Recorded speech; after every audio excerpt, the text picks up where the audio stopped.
This video is brought to you by Ravenscraft Realty of Northeast Missouri. It's supposed to be kind of cool tonight.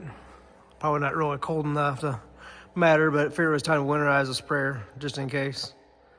We may be able to use it here yet, do some fall burn down. But for next couple of nights when it's cold in the 30s, just to be safe, pulled it on in. Still cutting beans, clearly. There is actually a draper up there. Yeah, I'm not going very fast. I can't see. It's really hard to get much speed going when you don't know exactly what's in front of you. Anyway, we got kind of heading our way back south on the west side of Highway 61 here north of Palmyra. Hoping to get the beans wrapped up here. Maybe another week or so and get back on the corn. But yeah, this is what I deal with all the time. This X9 is great in corn and beans. I'm not impressed with it. It's still all the massive amount of air coming out of that throat. Just blows right back up in your face. Yeah, you guys love RTK, auto steer, whatever, all that good stuff. This is the last pass across the field we've both been running. We're set at a 40-foot track spacing. Again, using the Starfire RTK, which is what we plant with. It works out perfectly every time, taking a full header width. Makes it pretty efficient that way. Got several eagles out here today. That one probably found a dead rabbit, or he caught it or something. There's probably 3, maybe 4 of them were flying around. A couple of adults, and looks like an immature one as well. All right, shoot or shoot. You don't get a retake. All in one. Oh, nope. Alley-oop. So we're in Brian's shop. The grain cart's got some problems here, primarily related to Jaden being really hard on it and breaking this. Totally not related to the millions of bushels of grain that went through it. That's right. We're going to use this Miller-Matic 200 to weld it back together into good enough condition. Man, what's the Jaden doing over there? He's balling. Oh! Came out to start the cob lab this morning. Apparently I have a friend down here. Hello. Please get out of my combine before I turn things on. You get chopped into bits. Okay, he hopped out. Kind of scared me a little bit. Trying to move a little corn out of a bin there over the weekend. Distributor's plugged up. Had no choice but to open this inspection hatch and let between the top of the leg and the distributor, let this corn come out of here. Just look at it's ground up. See if we can't poke around and figure out what's holding everything up. Yeah. The leg ran around and around and around, kind of backfeeding, and it ground that corn to a powder. We received a minuscule amount of rain yesterday, which was Sunday, and it made everything tough and not cuttable. That's why we finished half of this farm, or maybe less than half of it. Well, we cut like 12 acres here at this place, and then we had to go home. And Jaden said that he had to go to the store or something, and I ended up just hanging out at my house for the evening. It's all right to take it easy every now and then. Well, before I quit yesterday, I noticed that this spot here was not cutting worth a darn. So I inspected it a little bit closer here, and we've got a broken guard and 2 broken sections. Of course, they're under the driver, so of course it's going to be a pain. 2 brand new sections with brand new slickum on them. Very pointy. Some of these are maybe not so great. I had a couple of them on the old knife that were they'd been on the head since new, and they were really, really worn down. Like, maybe I might replace this one and this one as well. One of these sickle sections is like $3.20 each. So when I broke the left-hand side knife, I saved a bunch of the ones that were good enough for reuse so that I didn't have to pay $3.20 every time I broke one. So I'm using up my stash of gently used sickle sections to replace the ones that are really, really bad, like that one. Not a whole lot of cutting left on this. This section has been used for a few acres, and this one has been used for a lot more acres. I zero my acre counter every day so that I know how many acres I've done over the course of a working day. And this was exactly where it became obvious to me yesterday that the beans were not cutting very well.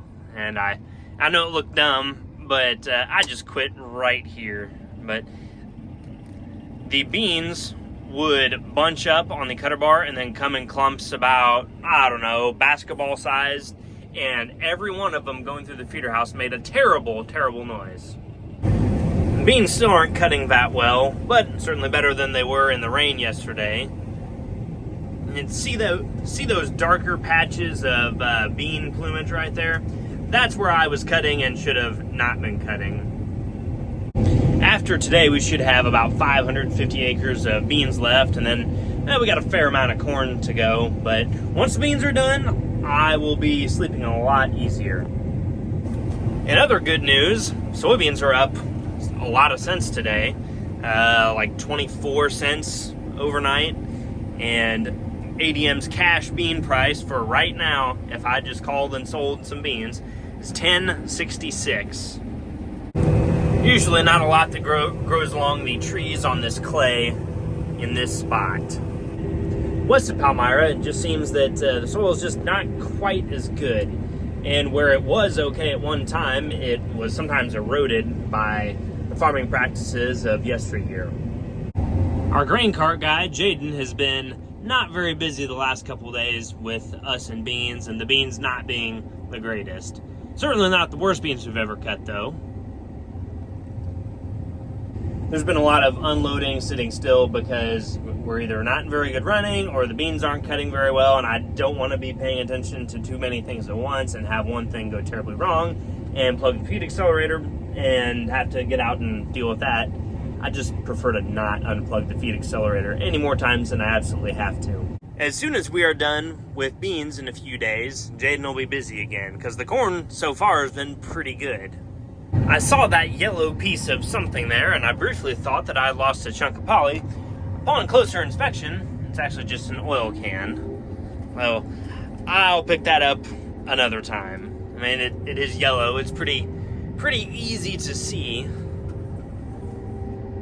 This combine would be a lot more cool if the separator alarm wouldn't scream at you if you got out 1 second before everything was stopped still. You know, for safety is what they say. I'm certainly glad that this farm is done. There's a lot of terraces and risers per acre out here. I guess the terraces and risers is better than having to plant around a bunch of grass strips and waterways and ditches. Now we're going to move back up 168 and head up Route A to the Weller farm. And there's 141 acres there. We have to cross the road here. I would make a "why did the combine cross the road" joke, but I really can't think of a punchline. Dad's gonna go on ahead and get down the road, and Jaden will follow him in about 5 minutes. But I realize that this section has 3 of the 4 bolts gone. I'm unsure why. These sections in the middle that are countersunk have also been a recurring problem. No matter how tight I get them, they don't stay tight. Ooh, that one's kind of thin too. Oh well, I can address that later. On my single point hookup, this little itty bitty teeny weeny shear bolt broke yesterday. Not sure why, but luckily the spares are back there. I had 1 spare left. Of course, when you only have 1 broken, 1 spare is all you need, but I should probably go find another spare. Beans that look like this don't exactly give me the warm and fuzzies for yield. The yield has not improved any, but at least they're cutting significantly better, and they're not making a bunch of racket every time they go into the feeder house. This farm is consistently just a little bit tougher to grow a good crop on. Here's a good example of the discoloration between the beans here, a lot of which is related to soil type, and with the relation to soil type, when the soybeans died. These lighter patches here are where the beans stayed alive for just a little bit longer and were able to pack in some more yield, and the darker patches, well, maybe not so much.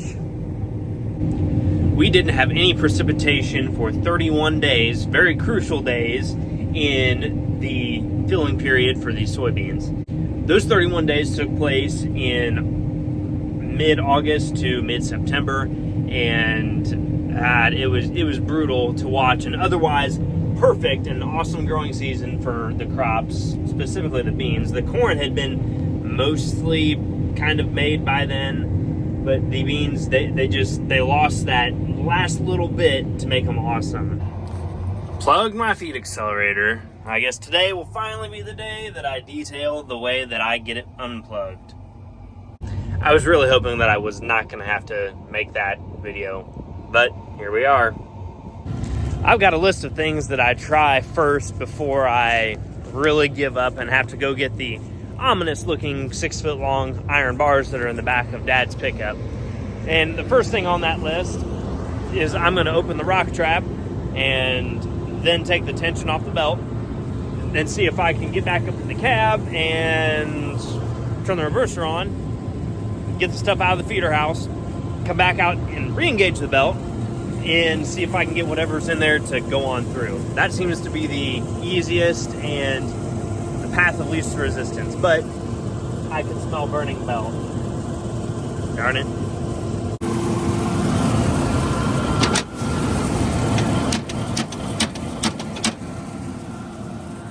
Dusty. This is what usually happens. You get a whole wad that came through at once. It's clear on this side. There's the feed accelerator drum. And then that wad is right here in the middle. I sure hope this works. Kind of frustrating to hear the beep of the belt burning and beans being stuck in the feed accelerator. But it's par for the course. Alright, here goes nothing. I like to throttle up to the second position, give her a little bit more oomph. And if you guys hear a squealing sound, that means it did not work. Aha, we got it. Now we just got to get out and close the rock trap. I suppose that really wasn't too hard, but I'd prefer not to do it again, even though I know I'm going to have to. Usually when I'm here by this old cemetery, I take a couple minutes to hop out and pay my respects while I'm at the farm. But since we're kind of in I'm not gonna say we're in a time crunch, but I think that Dad would give me some grief if I stopped for 5 minutes to do that.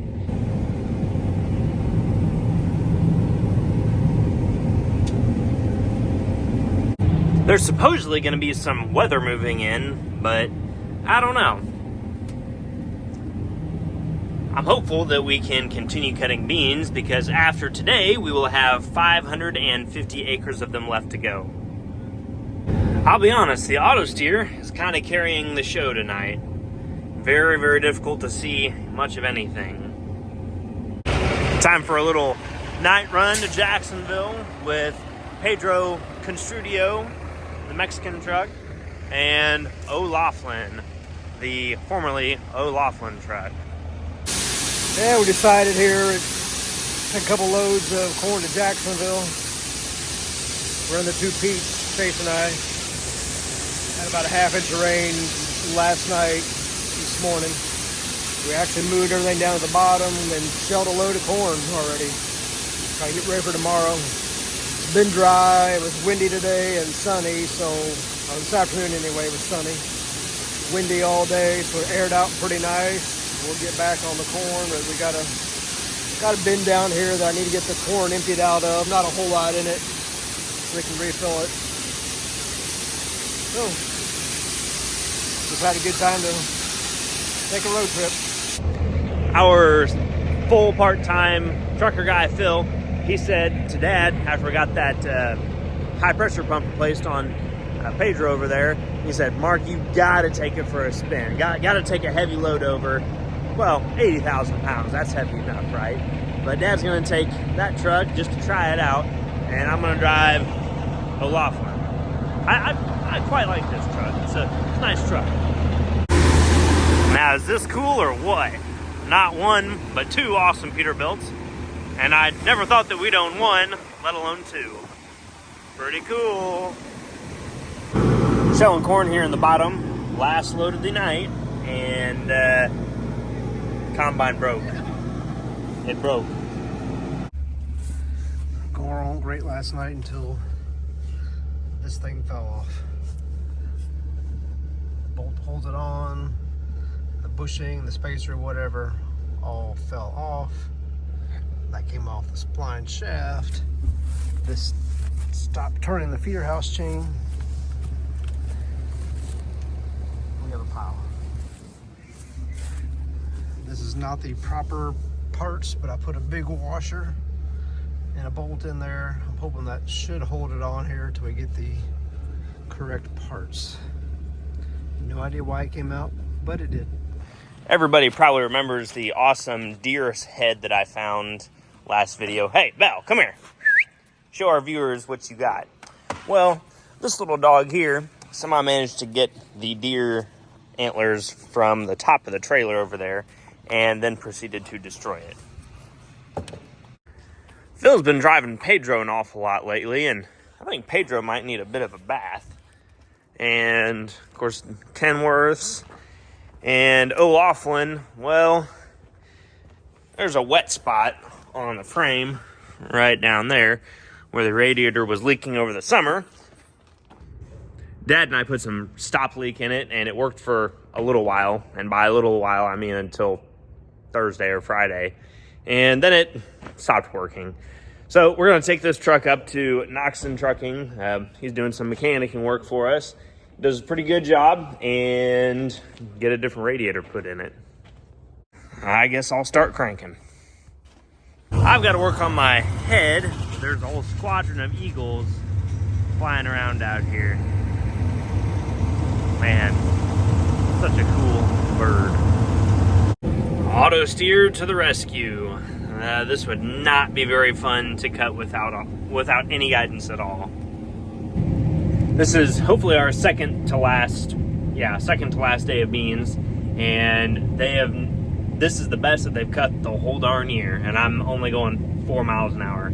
Earlier I was pushing 5, but this little pass right here there's like a streak of not very good and very dead beans in it. Somewhere up there is the edge of the field, which is a large triangle. Yeah, see there? Very triangular shaped. And triangles, not the most efficient thing in the world to farm. Lots of short rows and just a few long ones. Now, the sights and sounds in downtown Woodland, Missouri are quite attractive tonight. We got 2 awesome John Deere combines. Well, X9, sometimes not so awesome. And then, everyone's favorite, the 4455. Turning a 13-inch Westfield auger, putting beans in the old 30-foot Butler bin. Then we got another 105 acres over here to cut. Oh, Jeff's showing off. And there I was, doing some end rows, when suddenly the combine starts beeping at me, hey, the clean grain elevator is not moving. Well, that's weird. And then immediately after that, the belt in there got very smoked. The clean grain elevator, like the paddles, that chain jumped the sprocket, and it's now not turning. I hope this is not indicative of a bigger problem. This will be a next video problem, but of course there's no light, but the sprocket is here, and then the chain is not on the sprocket. And then I believe it's this belt here, this one that looks burnt. That's the one that got warm. Hey, kitty. This guy's really chilled to the bone. Ho, ho, ho, ho. So funny. I brought him a stocking cap just in case he gets cold. I was really hoping to get another 25 or 30 acres of beans cut here today. The cat's being annoying. But say hey, kitty. But the combine, it had other ideas. But that's all right. We'll get it together tomorrow, maybe. But anyways, this is going to be the end of the video. I'm sorry that I didn't get one up last week. Just didn't have enough quality video to put something up that I thought was good. So I'm going to get this one put together real quick and then be up for you all to enjoy tomorrow. And beans have been going kind of crazy. I mean, I wish I hadn't sold 2,440 bushels of them for $10.06 because they're now worth $11.23. Oops. But there's been guys that have lost a lot more money than that for themselves. I guess you can't lose what you never had. And I had the money in hand, so did I really lose any? It could have just as easily have gone down. But putting the beans in the bin is definitely paying this year, or delayed pricing. Darn it, cat. Would you quit? Could you stop? But anyways, I will catch you guys on the next one, so take care. This is my awesome front porch with my skeletal friend. Hello, kitty. Why don't you get up here with Mr. Skelly?